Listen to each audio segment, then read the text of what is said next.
helping men. That's why this channel exists. I think we need more resources out there for guys. Having this out there for the world to see, and kind of like a little fuck you to the world, that's one of my main goals, is to make my work useful for other guys. My own private suffering and making it public discourse. They want to hear your stories. If I can help some guys along the way to not go through what I did, that's why I'm here. Alright, let's wrap up this deep dive into 5 things I did absolutely right after a devastating divorce. So if you're just joining us, first thing I did was journal, wrote the hell out of myself. I like to say that I wrote myself out of misery or into a future. The second one was, speaking of future, was making commitments, long-term commitments to myself, Ulysses contracts, to make sure that I achieved as much as I could. The third one, what did we talk about? The third one was returning back to school. Again, that's not for everybody, but again, more long-term goals, something to occupy my time and build my confidence and make me a more valuable man, for myself, if not to others.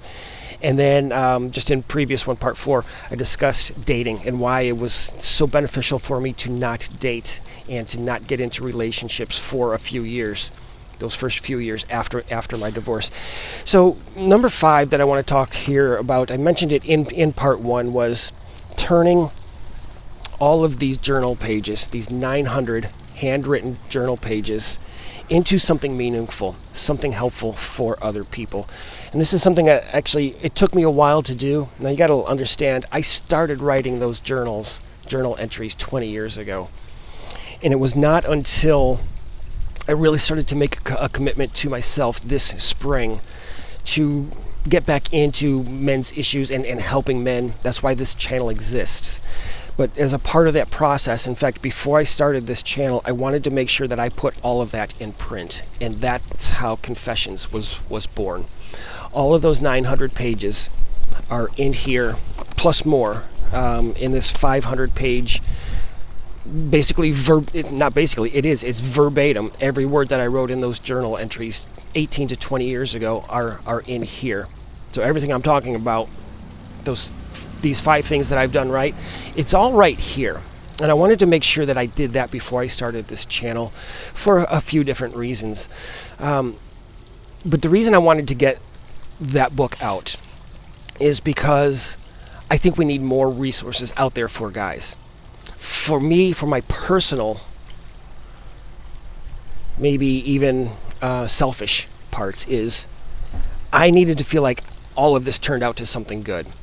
It gave me a sense of accomplishment. And maybe it's a little bit egocentric of me or narcissistic, I don't know. But just having this out there for the world to see, and kind of like a little fuck you to the world. Remember that guy that I was, that wife was whoring around and left him, all those kinds of things. That documents all of it. So at least for me, this is evidence of what actually happened, not the narrative that people were getting.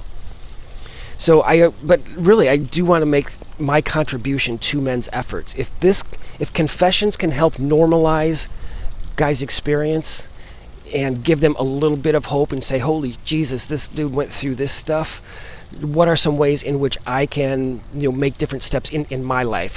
What are ways that maybe some things I hadn't seen before or recognized that maybe I can do, not exactly the same thing, obviously, but whether it's confidence or ideas or ways to approach post-divorce, that's one of my main goals, is to make my work useful for other guys. Kind of like turning wounds into work that actually matters, right? Even if people have to learn from my hardship to avoid their own, that's why I'm here. That's why even, outside of my divorce videos, I'll get to these in just a moment as well, why I like to share the content that I do. So listen, I would never tell guys to not get into a relationship, to avoid women. I'm not a woman hater. I would never tell guys to never get married. My approach is, if you're going to do those things, go into them with your eyes wide fucking open in what the cost-benefit analysis is. So I would never tell guys don't go into a relationship never get married. My approach is, if you're going to do it, know what you're getting into and then make an informed decision. So again, as part of the as part of that, this is I've mentioned rules of engagement several times throughout my videos, and in fact have started a playlist for this book. The truth of the matter is, it's entirely written. It's about 80% edited. I need to do a couple rounds of. I need to finish the full full developmental editing, and then go back and do some proofing and stuff. But rules of engagement is my response to dating and relationships, mostly since the divorce. And what I should have done, what I would have done, what I would recommend other people. It's all psychological theory driven. A lot of my content comes from what's in that book. I've decided to hold off publishing it. I mean, listen, honestly, I self-published Confessions. It's got maybe a dozen sales on Amazon. I didn't do it for the money. I did it to make a resource available if people want it.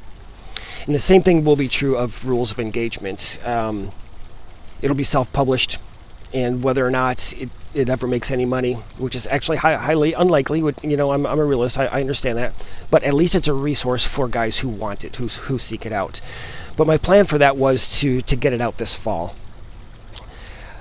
I'm putting that on hold because there are some other things that I want to focus on. This channel being one of them. Because listen, I understand nobody wants to buy a book from a guy they've never heard of, and that's pretty much that's pretty much it. So it may be another 6 months or so before that comes out. But again, just another way in which I'm taking my own experience, my own education, and my knowledge, and putting resources out there for other guys. 99% of this based on my own experience too. Like I said, things I wish I would have said in relationships, things I did say, and when I did say or do things, it pulled out the truth from women. Right? When you look them in the eye and you say, listen, this is not cool with me. If you want me to do this, or if you want me to be that, that's not something I'm willing to compromise on. And when you look them in the eye and you say that, it's challenging, especially the first several times you do it. But that's kind of where all of this comes from. So it's a lot of lessons learned in that one. And my hope with both of them is to, again, encourage discourse. I mentioned, I think maybe it was in part 2 or 3 of this, I don't think we can have enough men's content out there. And hearing each other's stories and giving each other resources, learning from others' experience. In a way, that's a lot of what my work comes down to, is sharing my experience and my knowledge. Giving some evidence behind the words that I'm actually saying. It's not just me out here saying this was my experience and this is what I think you should do. I'm not here to give advice. I'm here to give options, to give information, and let my viewers do what they will with that information. So again, a lot of this is transforming my own private suffering and making it public discourse. So let me know what you think about all of that. Some guys are not as willing to be as public with their stories. I think we're making some big strides in that. There are a lot of channels out there. In fact, there's a few channels out there that I watch, or the once in a while come across my feed, in which they talk about their divorce.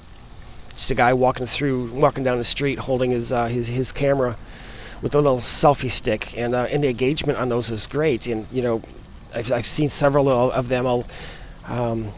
It's kind of what prompted me to do this one too. I'm realizing that guys are hungry for this kind of information. What happens after divorce? What do I do? What should I expect? How did it happen for you? How did you overcome that? Oh, okay, well, yeah.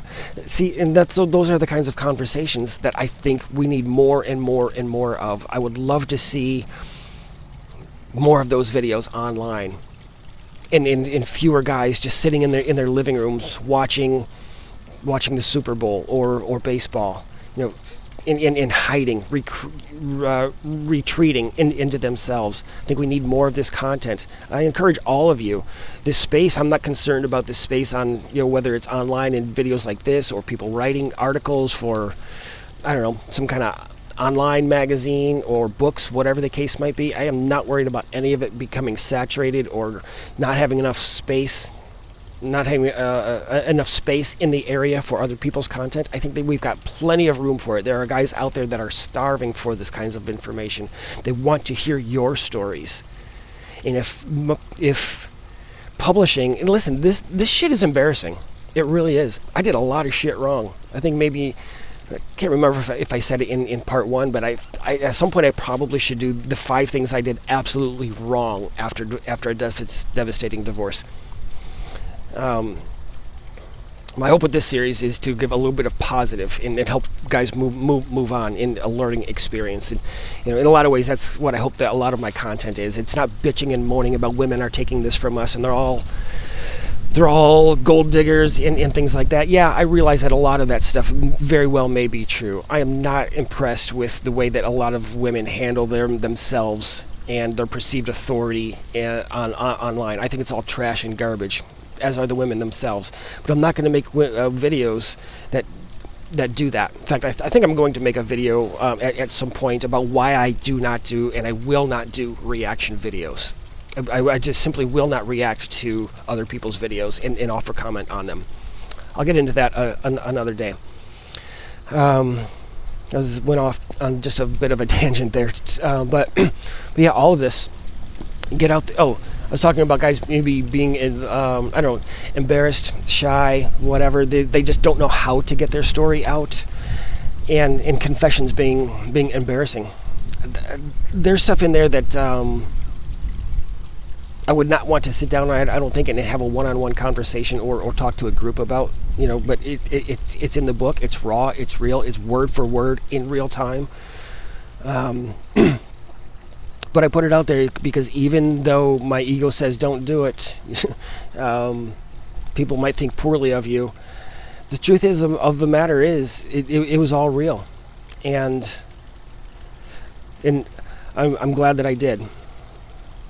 I'm glad that I did.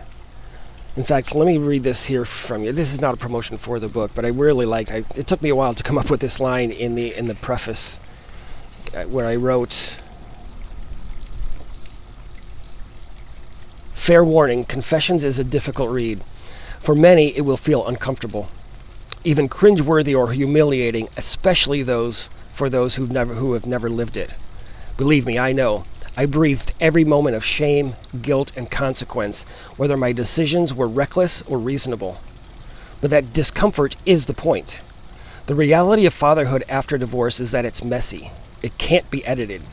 Time does not stand still to allow for perfection, and it's often brutal to witness, especially as it unfolds in real time. Yes, Confessions is raw and challenging, but if you think reading it is rough, imagine what it's like for those of us who survive it."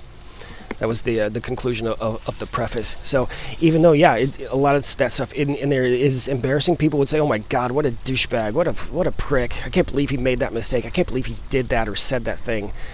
Hey, it's all in there.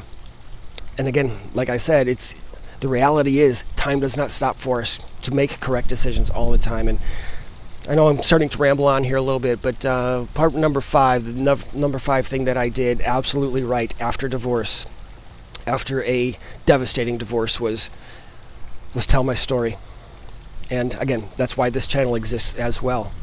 I know, and I clearly recall, I got 900 handwritten pages still, that I wrote 20 years ago as reminders of how tough it can be. And if I can help some guys along the way to not go through what I did, that's why I'm here. So let me know if you made it all the way all the way through this full deep dive. Let me know which one was most helpful for you. I'm curious because I do want to do, like I said, some more content if it's beneficial and impactful for guys about divorce, surviving it, custody.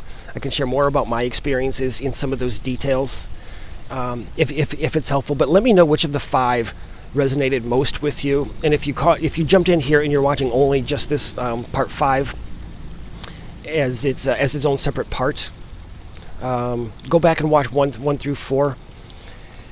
and let me know which ones resonate. If you're watching the full dive, those of you who have been around know what I do is with my full deep dives, I release part 1, part 2, part 3, part 4, and then typically like part 5. They're about 5 parts now. I'll release them Friday through Sunday over the weekend, and then a few days later I'll smush them all together and send them out as one big video. Hopefully that's working out for people who like shorter and longer content, but it seems to be working so far. But yeah, let me know what you think about the 5 things that I did right. Did I miss anything?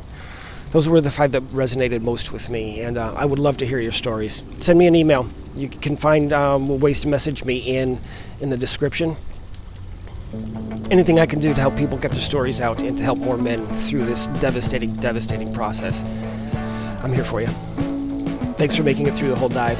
I'll be back real soon. Living in sin so long, all the feels are gone. Fella stopped me on the street last night, said everything's alright. Roller coaster, make it through the day, I'm right. It seems your meal ticket is gone.